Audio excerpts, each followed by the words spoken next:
अस्सलामुअलैकुम फ्रेंड्स, मैं हूं हसनैन हारून और मैं आज फिर से आप सबको वेलकम करता हूं। फ्रेंड्स, आज की वीडियो तो बहुत ज़्यादा इंटरेस्टिंग है। आइए चलें आज की वीडियो स्टार्ट करते हैं। 1971 में ईरान ने पर्शियन एम्पायर की 25वीं बरसी मनाने के लिए एक हैरत अंगेज़ पार्टी मुनक्किद की। ये एक ऐसी दावत थी जो दुनिया ने पहले कभी नहीं देखी थी। इस दावत में दुनिया के सबसे बड़े रेस्टोरेंट का खाना था, दुनिया की सबसे पुरसाइश रिहाइश थी और सबसे कीमती इस दावत में मेहमानों की लिस्ट थी। 65 से ज़ायद ममालिक के सरबराह, दुनिया भर से क्वीन, किंग, अरब के शेख, मुख्तलिफ ममालिक के सदर, वज़राए आज़म और मुख्तलिफ बिजनेस पर्सनैलिटीज़ इस दावत का हिस्सा थीं।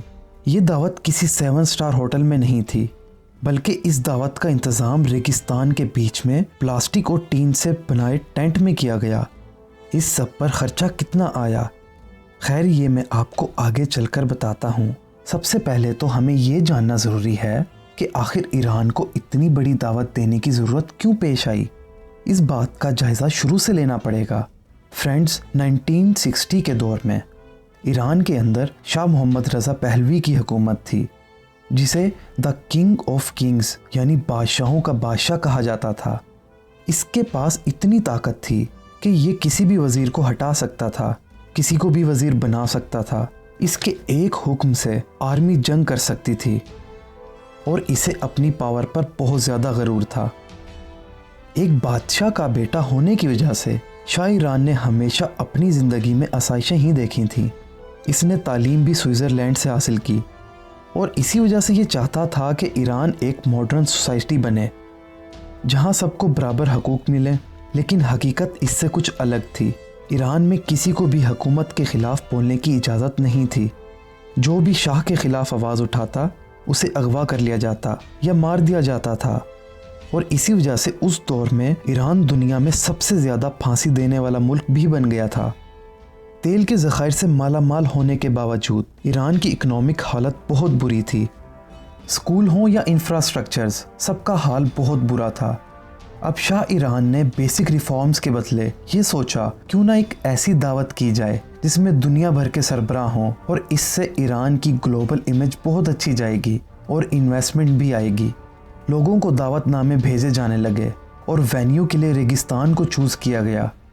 लेकिन इतने बंजर इलाके को हरा भरा भी दिखाना था और इसीलिए दुनिया भर से 15,000 कीमती दरख्त और कुछ 30,000 के करीब फूलदार पौधे यहाँ लगाए गए। ईरान में पानी की पहले ही बहुत ज़्यादा किल्लत थी, लेकिन इस 3 दिन की दावत के लिए शाह ने बहुत ज़्यादा पानी खर्च किया। फ्रेंड्स, बात यहीं ख़त्म नहीं होती। यहाँ पर जॉर्ज ट्रूफू को बुलाया गया। दोस्तों, ये दुनिया में सबसे मशहूर फ्लोरिस्ट था। इसको इस रेगिस्तान में एक परफ्यूम गार्डन बनाना था जहाँ दुनिया भर के नायाब और ख़ूबसूरत फूल लगने थे। फ्रेंड्स, ये रेगिस्तान बहुत ज़्यादा ख़तरनाक सांपों और बिच्छुओं से घिरा हुआ था।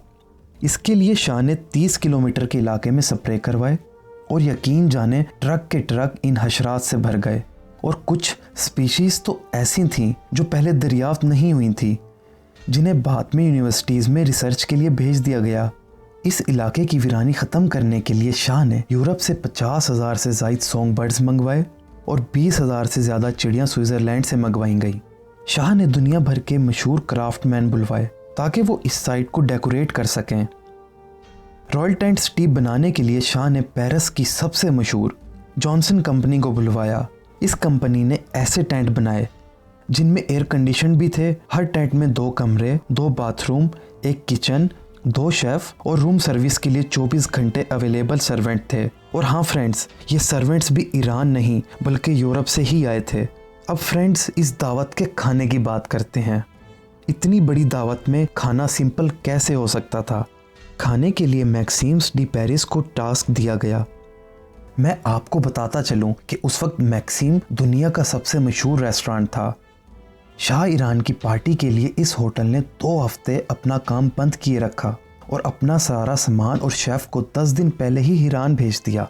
शाह ने इस रेगिस्तान से कुछ 50 किलोमीटर दूर शिराज नामी शहर में एक एयरपोर्ट भी बनाया ताकि दुनिया भर से सामान आने में आसानी हो। फ्रेंड्स, सिर्फ पेरिस से 18 टन खुराक लाई गई, जिसमें 5 लाख के करीब अंडे, 2700 किलो बीफ और दूसरा बहुत सा सामान था। दुनिया भर की मशहूर शराब यहाँ मंगवाई गई। दोस्तों, यहाँ तक कि आइस क्यूब्स को भी बाहर से मंगवाया गया। दुनिया की मशहूर कंपनी की प्लेटें, सबसे मशहूर गिलास, सबसे मशहूर मैट्रेस, अब सब कुछ ही मुनफरिद और अलग था।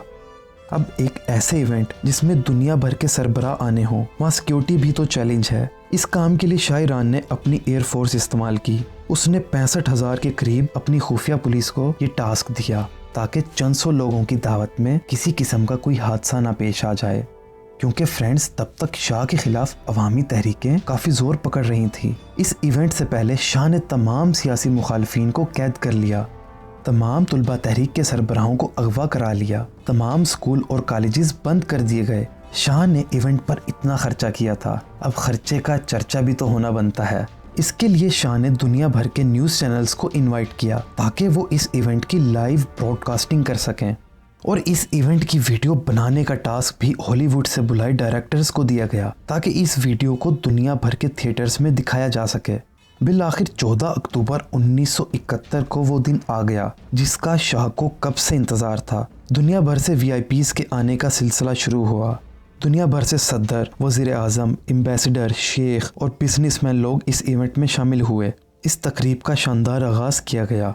दुनिया भर से आए इन गेस्ट के लिए किसी भी चीज़ की कमी नहीं थी।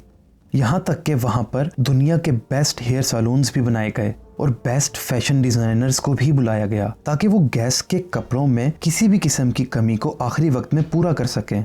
फ्रेंड्स, वहाँ पर एक बंकर भी बनाया गया ताकि गेस्ट की कीमती ज्वेलरी को महफूज तरीके से रखा जा सके। फ्रेंड्स, मेहमानों के खाने के लिए 70 मीटर लंबी टेबल बनाई गई और सिर्फ इस टेबल के कपड़े को तैयार करने में 125 औरतों को 6 महीने लगे। कहीं रोस्ट हुए मोर थे तो कहीं दुनिया का सबसे बेहतरीन बीफ। एक इस्लामिक मुल्क होने के बावजूद मेहमानों के लिए दुनिया की मशहूर तरीन शराबों की 5000 से ज्यादा बोतलें मंगवाई गईं। फ्रेंड्स, यहाँ हर कोई था और सब कुछ था, लेकिन सब कुछ होने के बावजूद इस पार्टी में कुछ तो मिस था। जी हाँ दोस्तों, इस पार्टी में ईरानी खुद मिसिंग थे। शाह ने इस पार्टी में अपने ही मिनिस्टर्स तक को नहीं बुलाया।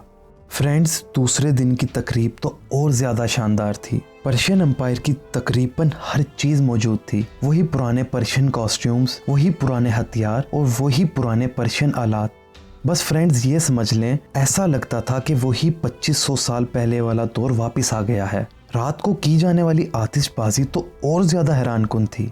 और तीसरे दिन कुछ मजीद तकरीबात भी हुई जिनमें ईरान में सबसे ज़्यादा मशहूर शाया टावर का इफ्तिताह भी सर फहरिस्त है। किस्सा मुख्तसर ये कि पार्टी बजाते खुद बहुत सक्सेसफुल थी। टाइम मैगजीन ने इसे the greatest gathering of the century करार दिया। लाइफ मैगजीन ने इसे the party of the century करार दिया। लेकिन फ्रेंड, शाह की ये तमाम कोशिशें ज़ाया ही जानी थी। दुनिया ने शाह को बेवकूफ़ करार दिया, वो बेवकूफ़ जिसे सिर्फ पैसे को शो ऑफ करना आता है। इमाम खुमैनी ने इसे शैतान का त्यौहार करार दिया था। अब अगर खर्चे की बात करें तो टाइम मैगजीन ने इस पार्टी के खर्च का अंदाज़ा $100 मिलियन लगाया, जो कि आज के दौर के लिहाज से $635 मिलियन बनता है। फ्रेंड्स, ये रकम पाकिस्तानी करेंसी में 1 खरब से भी ज़्यादा बनती है, और इसे अगर ईरानी रियाल में तब्दील करें तो हम अंदाज़ा भी नहीं लगा सकते इतनी रकम बनती है। इतनी रकम ज़ाया करने का किसे फ़ायदा हुआ? शाह का कहना था कि इस इवेंट पर इतना पैसा नहीं लगा जितनी इन्वेस्टमेंट बाहर से आई है, और इस इन्वेस्टमेंट से हम 3000 से ज़ायद स्कूल बना सकते हैं। लेकिन फ्रेंड्स, शाह ईरान ने इस पार्टी के बाद भी अपनी अयाशी ऐसे ही जारी रखी। वो आइलैंड पर दोस्तों के साथ पार्टीज करता और आहिस्ता आहिस्ता शाह पर पब्लिक सपोर्ट बिल्कुल ख़त्म हो गया। तमाम पॉलिटिकल पार्टीज आपस में एक हो गईं।